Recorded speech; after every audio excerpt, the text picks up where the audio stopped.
લક્ષ્ય ન્યૂઝ, એક નજર, એક લક્ષ્ય. અંબાજી ભાદરવી પૂનમને લઈને અંબાજી માતાજીના આશીર્વાદ અને દર્શન માટે શ્રદ્ધાળુઓનો મહામહેરામણ ઉમટ્યો છે.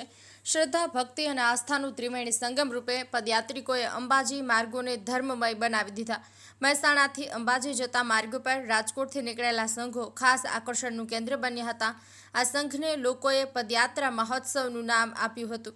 રાજકોટ સંઘના શ્રદ્ધાળુઓ દરરોજ અલગ અલગ કપડાં પહેરીને સજતા, જેના કારણે અનોખું દ્રશ્ય જોવા મળ્યું હતું. ગરબાના માધ્યમે અંબાજી માતાજીને આમંત્રણ આપતા કાર્યક્રમો પણ યોજાયા હતા, જેને લઈને ભક્તોમાં વિશેષ ઉત્સાહ જોવા મળ્યો હતો. કનુભાઈ પટેલ, મહેસાણા.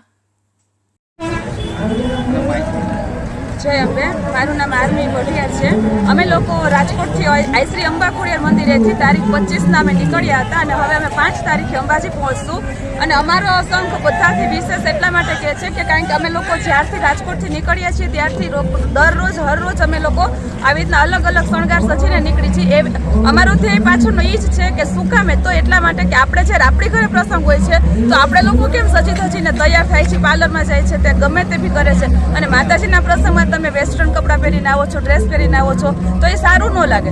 તો આ બી માતાજીનો પ્રસંગ છે. અમે લોકો નામ આપ્યું છે રાજકોટથી અંબાજી પદયાત્રા મહોત્સવ, મહા ઉત્સવ છે. આપણા ઘરે જે પ્રસંગ છે એનાથી પણ મોટો એવો પ્રસંગ છે માતાજીનો પ્રસંગ. એટલે અમે એના માટેથી આ લોકો બધા સજી ધજીને અમે લોકો માતાજીના દ્વારે જાય છે.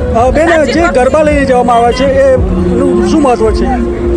ગરબા એટલા માટે કે અમે લોકો માતાજીના નવરાત્રીનું આમંત્રણ આપવા જાય છીએ કે તમે લોકો રાજકોટ આવી અને અમારા જે અંબા ખોડિયાર મંદિર છે ત્યાં નવરાત્રી રમવા માટે પધારશો એમ.